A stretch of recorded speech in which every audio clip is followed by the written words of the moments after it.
우리가 갈수록 더욱더 시대의 악함과 또 믿음을 가지고서 살아가는 삶이 참 어렵다라는 것을 느끼는 그런 각박한 시절을 보내고 있습니다. 그러나 그럼에도 불구하고 하나님께서는 우리가 기도할 때마다 새 힘을 주시고 또 찬양할 때마다 위로하시고 또 하나님을 예배할 때마다 새 소망을 더하시며 우리를 건지시고 또 인도하시고 또 우리를 날마다 회복시키시는 줄 믿습니다.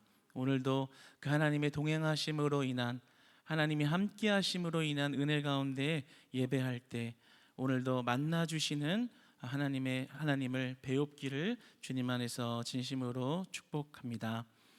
함께 하나님의 말씀을 나누기 원하는데요, 우리 지난주에 이어서 아모스서 5장 18절로 27절까지의 말씀을 함께 교독하면서 받도록 하겠습니다. 오늘 본문 말씀은 아모스서 5장 18절로 27절까지의 말씀을 교독하면서 받도록 하겠습니다.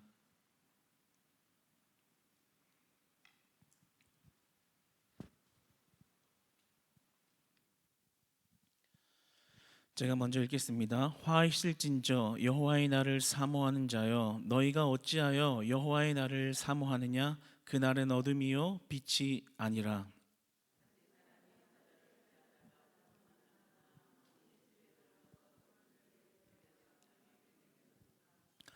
여호와의 날은 빛 없는 어둠이 아니며 밤낮 없는 캄캄함이 아니냐?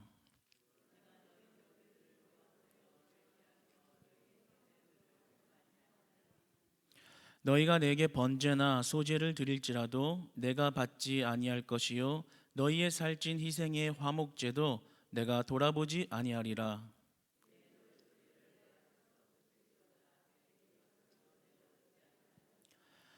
오직 정의를 물같이 공의를 마르지 않는 강같이 흐르게 할지어다.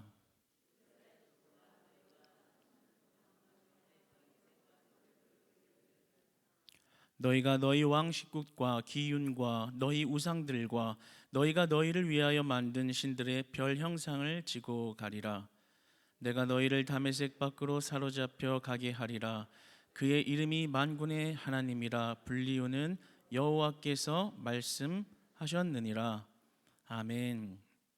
오늘 설교의 제목은 진짜 예배자에게만 소망이 있다. 진짜 예배자에게만 소망이 있다라는 말씀으로 오늘 하나님의 말씀을 함께 나누겠습니다. 오늘 본문 말씀은 종말에 관한 말씀입니다. 종말론입니다.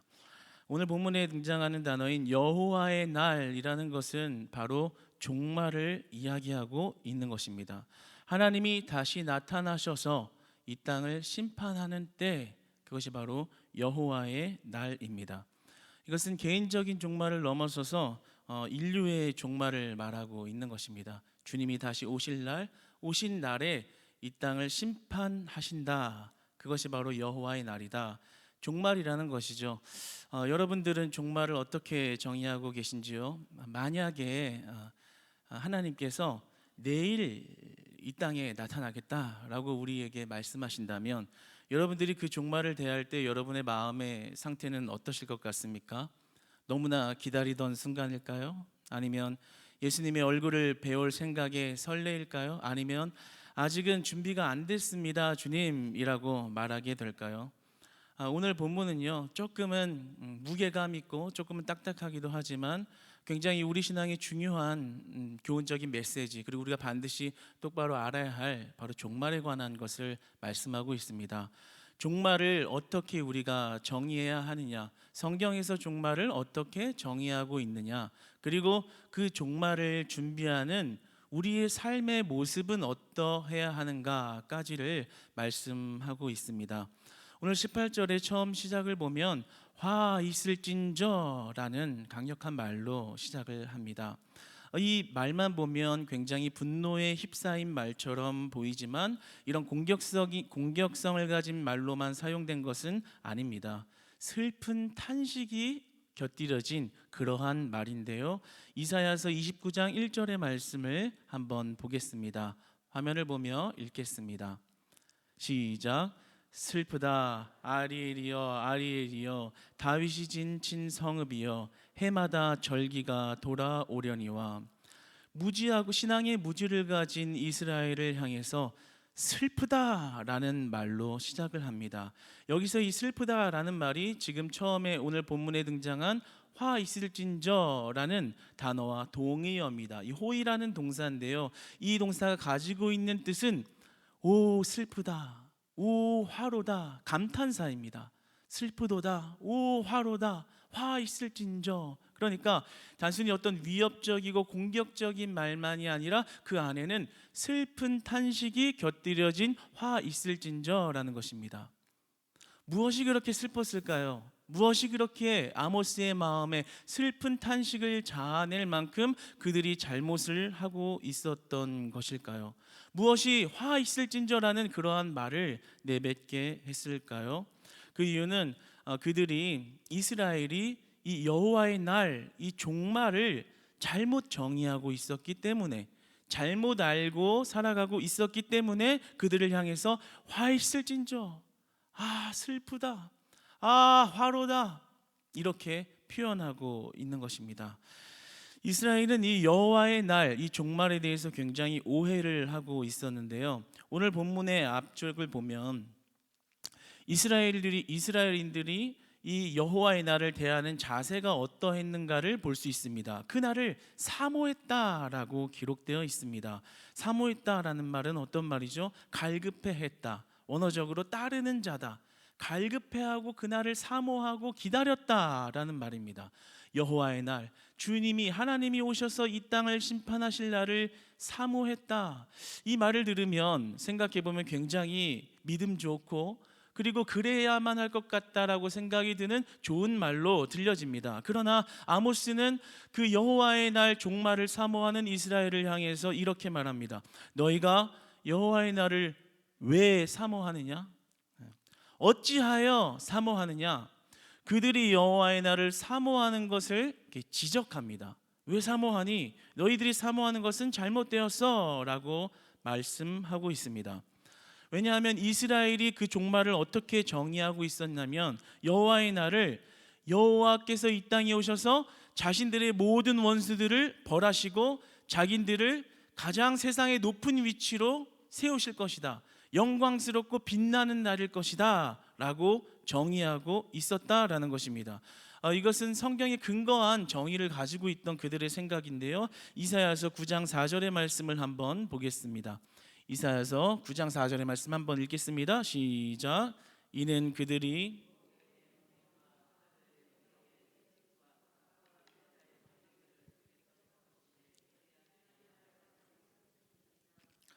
그 종말을요, 이 4절에 말하는 미디아의 날 같은 날로 생각을 하고 있었습니다.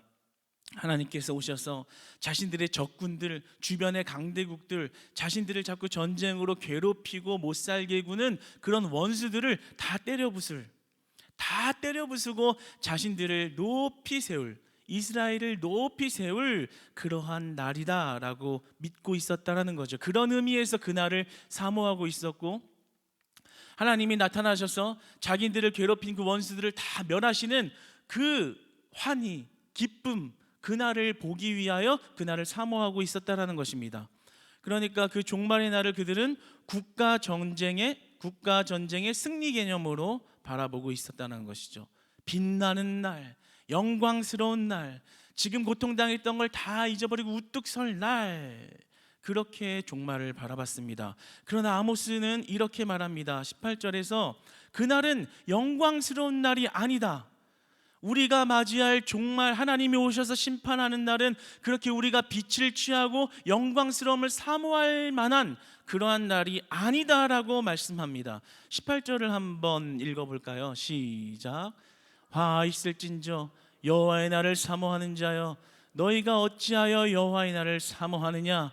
그날은 어둠이요 빛이 아니라. 너네들이 그걸 왜 사모하니? 그날은 빛이 아니라 어둠이다. 영광스럽고 찬란한 빛을 보는 것이 아니라 어두운 날이다. 어둠을 보게 될 것이다. 20절에서 그 말을 한 번 더 강조해서 이렇게 말합니다. 20절을 한번 읽겠습니다. 시작.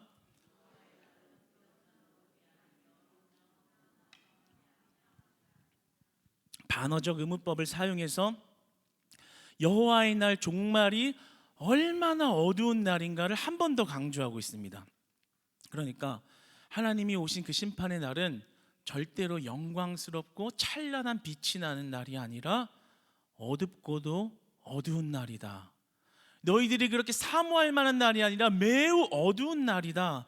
근데 이 어두움이라는 표현이요, 어떤 이런 종말의 개념을 좀 드러내기 위한 수식어로 사용된 것이 아니라요, 실제로 무서운 재난과 그리고 고난을 표현하는 말로 사용된 어두움입니다. 이 어두움은 똑같은 용례로 사용된 것이 바로 이사야서 5장 30절인데요. 이 어두움이 어떻게 사용되었는가를 보겠습니다. 시작. 그날에 그들이 바다 물결 소리같이 백성을 향하여 부르짖으리니 그 땅을 바라보면 흑암과 고난이 있고 빛은 구름에 가려서 어두우리라. 어두우리라.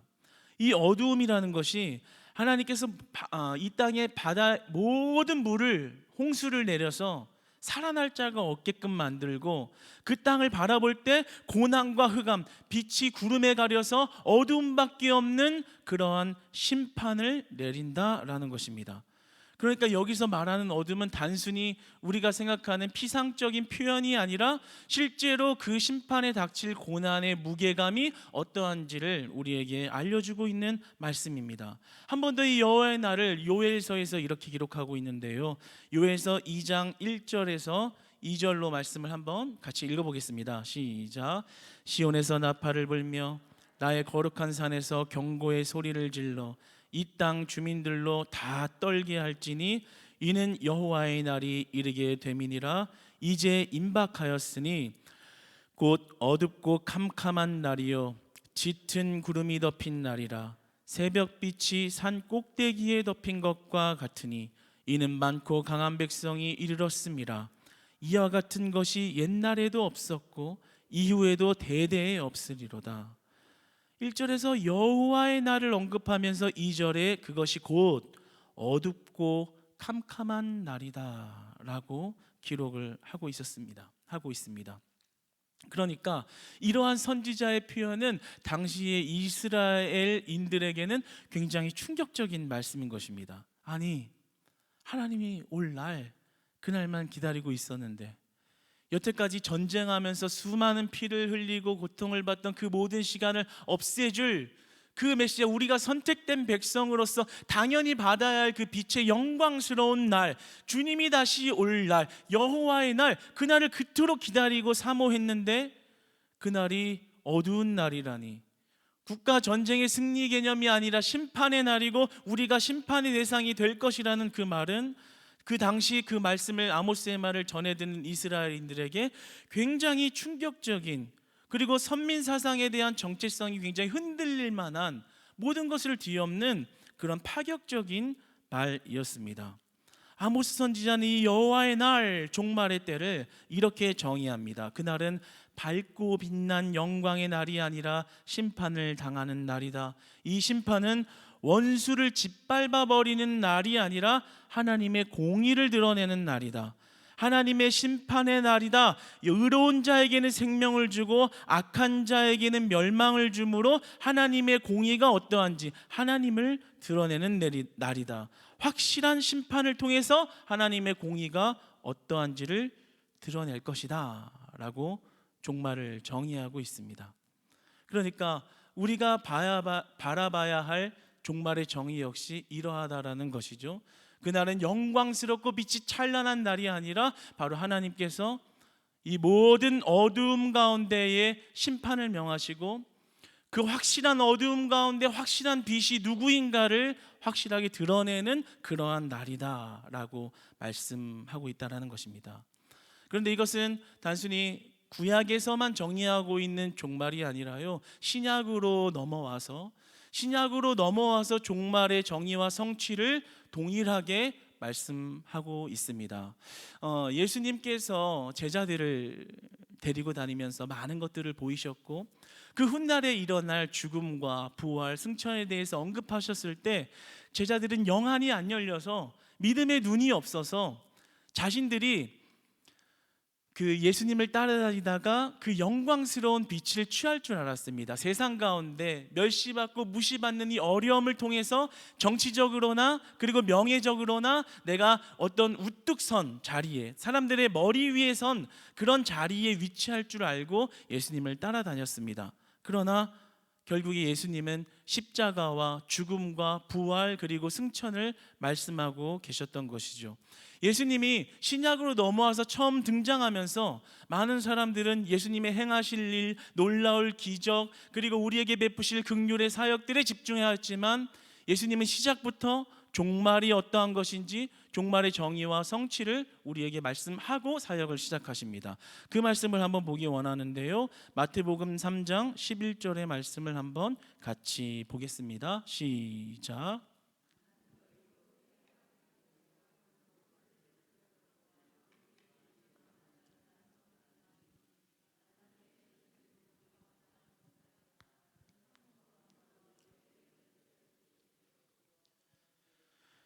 요한이 이렇게 말씀하는 겁니다. 내 뒤에 오시는 이는 나보다 능력이 많다. 그분은 나는 그의 신을 들기도 감당을 못하겠다. 근데 그분이 하시는 일은 뭐냐?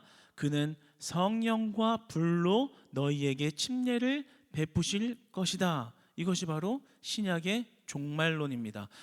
이것을 이어서 12절을 한번 살펴보겠습니다. 시작. 손에 키를 들고 자기의 타작마당을 정하게 하사 알곡은 모아 곳간에 들이고 쭉정이는 꺼지지 않는 불에 태우시리라. 성령과 불로 이 불로라는 말이 바로 이 종말을 말하는데요, 손에 키를 들고 타작마당을 정해서 그곳에 알곡을 모아 곳간에 들이고 쭉정이는 꺼지지 않는 불에 태우시리. 얼마나 무서운 말인가요? 꺼지지 않는 불에 그 쭉정이들을 태우시겠다. 다시 말하면 예수님께서 승천하시고 다시 이 땅에 오셨을 때는, 그 여호와의 날 심판이 임할 때는 알곡과 쭉정이를 가르는 작업을 하겠다. 분명한 심판을 하겠다. 그리고 쭉정이들, 알곡은 곳간에 거두는 그런 혜택을 받지만 쭉정이들은 꺼지지 않는 불에 태워 버리시겠다라고 말씀하십니다.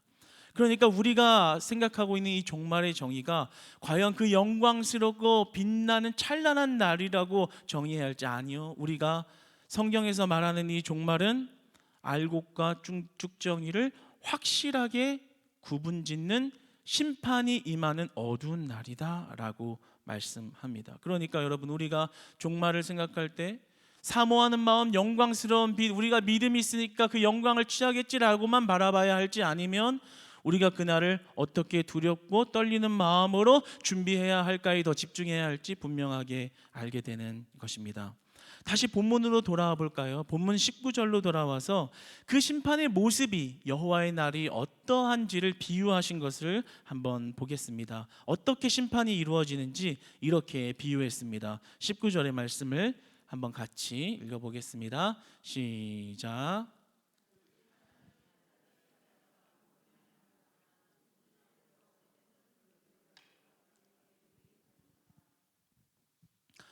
사람이요, 사자를 피하다가 곰을 만났대요. 곰을 만나서 피해서 집으로 겨우 숨었는데 손에 벽을 대니까 뱀에게 물렸대요. 네. 다시 말하면 피할 길이 없었다라는 겁니다. 당시에는 이 가나안 지역의 이 조상들에게 곰이 굉장히 무서운 동물이었어요. 사자보다도 무서운 동물이었는데요. 왜냐하면 곰이 나타나서 사람을 죽이고 피해를 주는 일들이 너무 많이 발생했기 때문에 굉장히 두려움의 대상이었고, 곰을 만난다라는 말은 고통을 만난다라는 의미로 해석이 되었습니다. 그런데 사자를 피해서 곰을 만났고, 곰을 피해서 겨우 집으로 숨었는데 뱀에게 물렸다. 사자에서 곰으로, 곰에서 뱀으로. 심판을 피할 수가 없을 것이다. 누구도 그 종말의 때에 그 심판을 피해갈 수 있느니, 그 심판에서 제외되는 사람은 한 사람도 없을 것이다 라는 말입니다. 아무리 피해가도 하나님이 끝까지 다 드러내서 한 명도 빠짐없이 알곡과 쭉정이를 거르는 심판을 하겠다라고 말씀하고 계신 것입니다. 성경은 아모스 선지자를 통해서 우리에게 그 종말을 이렇게 알려주고 계신 것입니다. 너희들이 종말을 어떻게 정의하느냐? 너희들이 우뚝 설 날로만 바라보느냐? 아니면 하나님의 공의가 드러날, 어둠과 빛을 확실하게 드러날 심판의 날로 보느냐? 우리는 바로 이렇게 종말을 정의해야 한다는 것입니다. 그날은 심판의 날이요, 어둠이 임하는 날이요, 그러나 그 확실한 어둠 속에서 확실한 빛이 누구인가를 드러내는 그런 심판의 날이다라는 것입니다. 우리는 이러한 종말을 볼 때요, 이스라엘과 똑같은 죄를 범하고 있는 모습을 보게 됩니다. 여러분들은 종말을, 여호와의 날을, 주님이 다시 오실 그 심판의 날을 어떻게 정의하고 계십니까? 우리는 이렇게 정의하곤 합니다. 우리는 믿으니까 그 심판의 제외가 돼. 우리는 믿으니까, 나는 직분자니까, 교회 다니니까, 예배 다니니까, 헌금하고 있으니까, 열심히 신앙생활 해왔으니까, 나는 3대째 믿는 집안이니까 나는 심판에서 제외될 거야. 이스라엘도 그렇게 생각했습니다. 나는 선민이야. 나는 선택된 백성이야. 나는 지옥에 갈 일이 없어. 나는 심판의 대상에서 제외됐어. 라는 그러한 막연한 믿음이, 그런 헛된 믿음이 그들에게 불러온 잘못은 바로 죄를 쉽게 지었다라는 것이죠. 지금 죄 져도, 지금 이렇게 사치와 도덕적인 부패를 마음대로 일삼아도 나는 믿는 자녀고 택함 받은 자녀니까 심판에서 제외될 거야. 그리고 그것이 완전한 도덕적 타락과 부패를 가져오는데 전혀 거리낌이 없게 했습니다. 당시에는 북이스라엘은 굉장히 사치와 그리고 도덕적 타락과 그리고 사람의 인권을 유린하는 일이 아주 만연했는데요, 그러면서도 자신들은 하나님 앞에 알곡이 될 거야, 그리고 내가 그날의 영광스러움을 취하게 될 거라는 막연한 믿음을 가지고 있었다라는 것입니다. 여러분들, 우리들은 어떻습니까?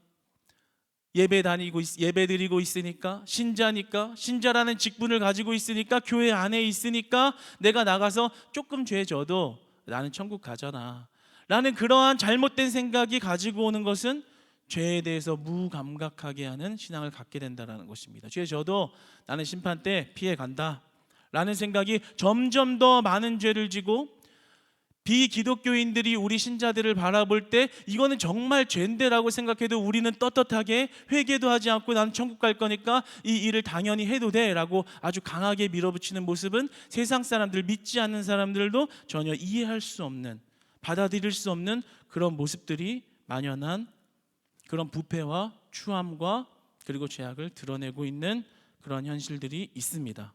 그럴 때 선지자는 우리들을 향해서 이렇게 얘기하는 것입니다. 오 화로다, 오 슬프도다, 아 슬프도다, 아 화로다, 화 있을진저. 이스라엘과 우리가 만약에 종말의 정의를 그렇게 내리고 있다면 이스라엘과 다를 바가 없다라는 것입니다. 여러분, 여호와의 날에는요, 교회를 나간 사람 그리고 직분자니까 라고 해서 알곡이 되는 것이 아니라 오직 예수 그리스도를 믿음으로 믿고, 믿기 때문에 예배하고, 믿기 때문에 거룩하게 살아가는 자들의 것입니다. 예수님은 그 길이 좁다, 그 길이 협착하다고 했지 마음대로 죄짓고서 편하게 넓은 문으로 들어갈 수 있는 문이다 라고 말씀하지 않으셨습니다. 여러분, 우리가 우리의 마음에 예수 그리스도가 자리 잡는 은혜가 있기를 소망합니다.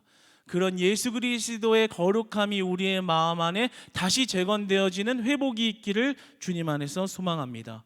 예수 그리스도가 우리 마음 안에 들어올 때 우리의 죄악이 드러나기 시작합니다. 내가 그동안에는 죄가 아니라고 생각하고 떳떳하게 하나님의 얼굴을 배웠고 당당하게 나아왔는데 하나하나가 다 죄로만 느껴지는 그러한 것이 바로 은혜인 것입니다. 그리스도의 거룩함이 우리 안에 들어올 때 우리는 주님 앞에 겸손하게 됩니다. 나는 믿으니까 당연히 천국까지, 당연히 심판에서 제외되지가 아니라 하나님, 두렵고 떨림으로 구원을 이루기 원합니다. 주님의 거룩함이 나를 다스려 주시옵소서. 나의 죄악을 아시지요? 주님만이 완전하십니다. 내가 거룩하지 못합니다. 하나님만 거룩하십니다. 하나님의 거룩이 내 심령에 자리 잡을 수 있도록 은혜를 베푸시고 나와 동행하여 주시옵소서. 늘 이런 신앙의 야성을 가지고서 주님 앞에 겸손하게 서는 은혜가 있다라는 것이지요. 그리고 그 종말을 올바르게 바라보게 된다라는 것입니다. 그 어둠의 날을 두렵고 떨림으로 준비하는 예비된 신부가 될 줄 믿습니다. 여러분의 심령 안에, 우리의 심령 안에 그리스도의 은혜가 회복되어지는, 죄가 미워지고 그 사망의 권세에서 건지신 그 은혜에 감사해서 죄를 혐오하고 죄로부터 끊어내고 죄로부터 돌이키는 그러한 예배와 삶의 연결에 그러한 신앙이 있기를 주님 안에서 원합니다. 예수님께 붙잡힌 삶, 그 은혜에 붙잡힌 삶, 거룩함에 붙잡힌 삶, 그 삶만이, 그 신앙만이 바로 알곡과 같은 신앙이다라고 말씀을 하는 것입니다. 우리는 그 날을 두렵고 떨림으로 준비해야 될 줄 믿습니다. 그렇다면 이제 그 종말의 정의가 밝고 영광스러운 날만이 아니라 바로 어두운 날이요, 심판의 날이요, 알곡과 쭝정이를 확실하게 거는 날이다라는 것을 알았는데요, 그 종말을 준비하는, 예비하는 우리들의 현재의 삶은 어떠해야 할까요? 그 부분을 오늘 후반부에 이렇게 나누기를 원합니다.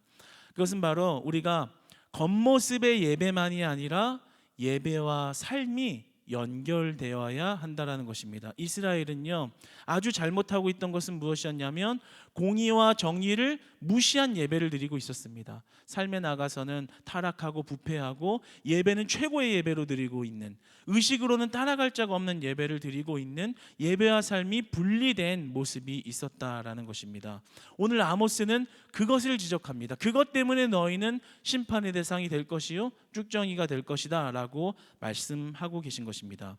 5장 21절에서 27절까지의 말씀은 이러한 말씀입니다. 번제나 화목제물이 중요한 게 아니라 공법과 공의와 정의가 중요하다. 의식보다 더 중요한 것은 공의와 정의다. 하나님을 섬긴다는 것은 종교생활의 외형적인 모습이 아니라 우리 신앙의 내면의 믿음과 그 믿음을 가지고 삶을 살아가는 거룩한 행위에 있다. 이 두 개에 있다라는 것을 이야기하고 있는 것입니다. 21절과 21절로 23절까지의 말씀을 함께 한번 합독해서 읽어보겠습니다. 시작. 내가 너희 절기들을 미워하여 멸시하며 너희 성회들을 기뻐하지 아니하나니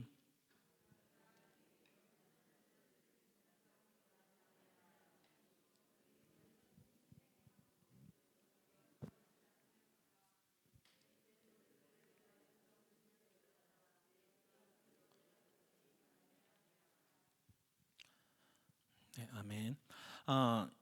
미워하라. 그러니까 절기들을 내가 미워한다. 너희들이 성회들을 기뻐하지 않고 너희가 번제와 소제를 드려도 내가 받지도 않겠다. 너희가 살찐 희생의 화목제물 중에서 가장 값진 예물을 드려도 내가 돌아보지도 아니하리라. 그리고 너희들의 노랫소리, 이 노랫소리라는 것은 예배 중에 드리는 찬양입니다. 당시에 솔로몬 성전을 건축한 이후에는 희생 제물을 드리는 것과 더불어서요, 이렇게 비파와 수금으로 예배 중에 찬양을 같이 드리기 시작했는데요, 그 노랫소리 그만해라. 그칠지어다. 네 비파 소리도 내가 듣지 아니하리라. 듣기 싫다는 겁니다. 그만 멈추라는 겁니다. 희생의 화목제물도 안 받겠으니까 의식이 아무리 풍성해도 내가 그것을 전혀 조금도 받지 않을 것이다 라고 말씀합니다. 왜냐하면 예배의 겉모습은 누가 봐도 최고의 예배였지만 삶에서 공의와 정의가 무너진 채 와서 의식만 최고로 드리고 있는 모습을 보면서 그런 예배는 내가 받지 않겠다. 단순히 예배를 받냐 안 받냐가 아니라 그렇게 해서 여호와의 날을 맞이하면 너희들은 바로 쭉정이가 될 것이다를 말하고 계신 것입니다.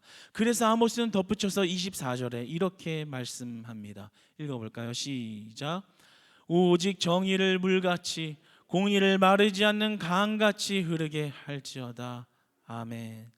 여러분, 우리의 삶에 정의가 있기를 원합니다. 하나님의 공의가 강같이 흐르는 회복이 있기를 원합니다. 우리가 최선을 다해 예배를 드리는 것만큼 우리가 삶에서 빛과 소금의 역할을 하는 거룩한 신자의 모습이 연결되어지는 은혜 있기를 주님 안에서 축복합니다. 오직 정의를 물같이 흐르게 하라. 공의를 마르지 않는 강같이 흐르게 할지어다. 너희들의 예배와 삶이 절대로 분리되지 않도록 하라라는 것입니다. 미가서 6장 8절을 한번 보겠습니다. 6장 8절 이렇게 말씀합니다.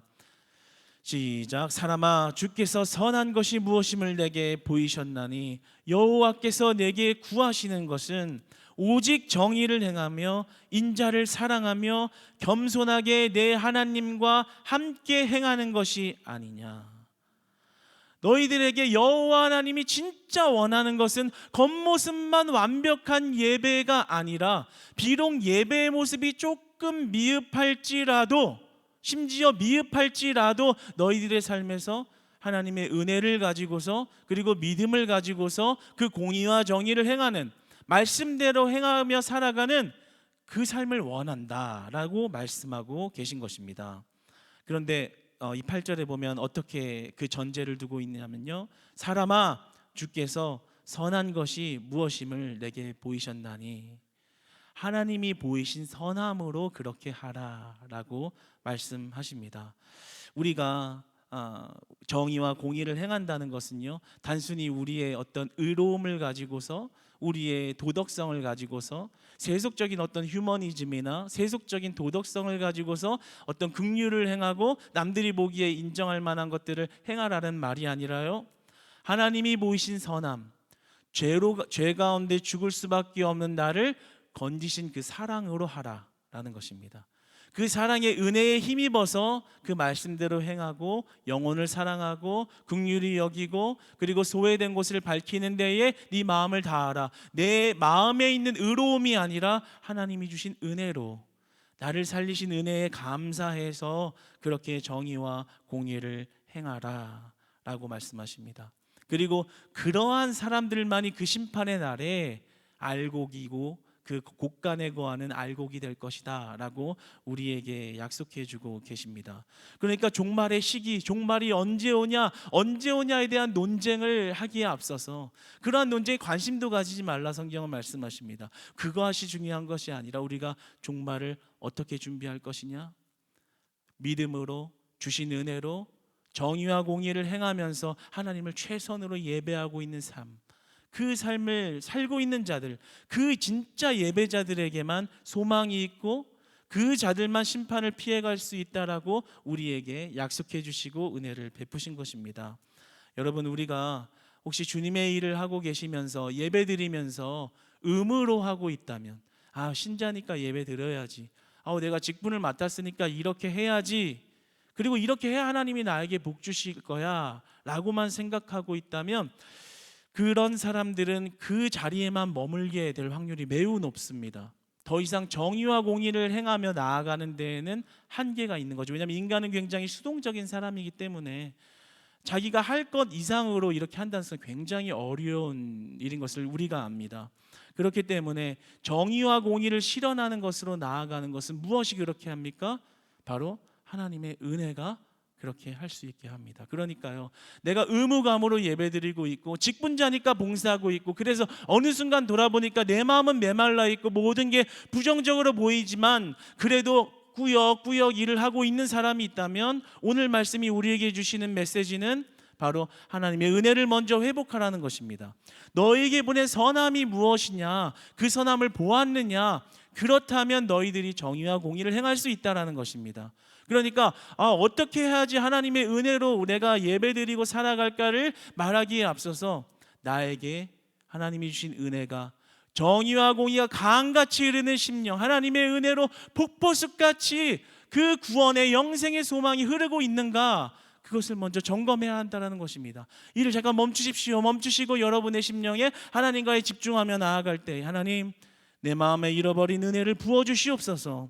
하나님, 내 마음에 하나님의 식어버린 사랑을 먼저 부어주시고 그 은혜로 나아갈 수 있도록 주님 긍휼히 여겨주시고 주님의 사랑을 내 안에 채워주시옵소서. 이것을 먼저 구하며 나아갈 때요, 내 힘으로 하는 것이 아니라 하나님이 오늘 말씀에서 우리에게 요구하신 그 정의를 행하고 공의를 행하고 하나님과 함께하며 겸손하게 사는 삶, 그 삶을 하나님의 은혜로 하게 될 줄 믿습니다. 여러분, 우리가요, 하나님의 그 사랑을 입은 자들이고요, 그리고 하나님의 그 사랑을 받은 자들입니다. 저는요, 우리 크리스천 교회에서 그러한 것을 매번 많이 봅니다. 항상 감사하고요, 하나님이 우리와 함께 하심을 느끼는데요, 정의와 공의를 실현한다, 이 말씀을 보면서 우리 교회가 또 얼마 전에 이렇게 교회와 연합해서 이렇게 같이 했지만 또 이제 살라눔도 이렇게 같이 하고, 늘 우리가 바라보려고 하는 것, 부족하지만 미약하지만 정말 어두운 곳을 밝힐 수 있는 그러한 일들에 우리 교회가 날마다 집중하고 있고요. 그러한 일을 행할 때마다 우리 모든 성도님들이 믿음으로 연합해서 최선을 다해서 나아가는 모습을 봅니다.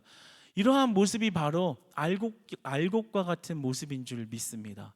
알곡이 아니라면 절대 할 수 없는 일인 줄 믿습니다. 여러분, 우리 교회가 가진 비전이 얼마나 좋은지 모르겠습니다. 우리 교회는 50개의 분립교회와 100개의 미자립교회를 이렇게 돕는다라는 그런 비전을 우리에게 주셨지요. 저는 그 비전을 마음 안에 심고 있습니다. 그런데 이게 얼마나 귀한 일인가, 하나님이 왜 우리 교회에 이 비전을 주셨을까, 오늘 말씀을 보면서 다시 한번 떠올리게 됐습니다. 우리 개교회 중심주의가 아니라 우리 교회를 더 성장시키고 더 사람을 많이 모아서 우리 교회가 부하게 만드는 것이 목적이 아니라, 선교할 수 있는 그릇과 어떤 재정적인 능력이 찾으면 우리는 교회가 없는 곳에 교회를 세우고 그것을 복음화하면서 죽어가는 영혼들을 돌이키는 데에 우리가 온전히 소비하고 긍휼을 베풀고 우리를 내어주는 그러한 일들을 할 것이기 때문에, 그 일을 위해서 지금 하나님께서 우리를 모으시고 준비시키시고 훈련시키고 있으시기 때문에 그러한 일들을 행하실 것들을 생각하면 우리 교회에 소망이 있다라는 확신이 있습니다. 할렐루야. 하나님께서 우리들에게 그런 비전 주신 줄 믿습니다. 하나님께서 우리에게 주신 비전은, 하나님께서 우리에게 주신 소망은 하나님께 받은 은혜를 나누라, 하나님께로부터 받은 사랑을 나누라, 하나님께로부터 받은 사랑으로 정의와 공의를 실행하는 교회가 되어라, 그렇게 주님 오실 날을 예비해라 라는 말씀인 줄 믿습니다. 사랑하는 성도 여러분, 우리가 종말을 바라볼 때요, 단순히 막연한 영광스러운 날로 생각하기보다는 그날의 심판에 그 어둠을 바라보면서 두렵고 떨림으로 하나님 앞에 그날을 준비할 수 있는 그런 거룩한 신부와 신자들 되기를 주님 안에서 소망합니다. 죽음에서 우리를 건지신 은혜로 주님 앞에 겸손하게 주님과 동행하며 나아갈 때 우리는 당연히 주님이 약속하신 알곡인 줄 믿고요, 그런 진짜 예배자들에게 주시는 참된 위로와 소망이 있는 줄 믿습니다. 지난주 주일날 그렇게 낮에 목사님께서 설교하실 때 우리의 예수 그리스도의 멍에를 메고 가는 자들에게 참된 평안과 안식이 있다고 했습니다. 십자가를 지는 것에 안식이 있고 쉼이 있다는 말씀이었습니다. 여러분, 우리가 그날을 예비하는 것, 십자가를 지는 삶, 남들이 볼 때는 어렵다, 남들이 볼 때는 왜 그러느냐 이해할 수 없지만 그 안에서 참된 위로와 미래의 소망을 보면서 우리의 달려갈 길을 끝까지 완수하며 달려가는 서로의 믿음의 동역자, 믿음의 공동체 되시기를 주님 안에서 축복하고 소망합니다.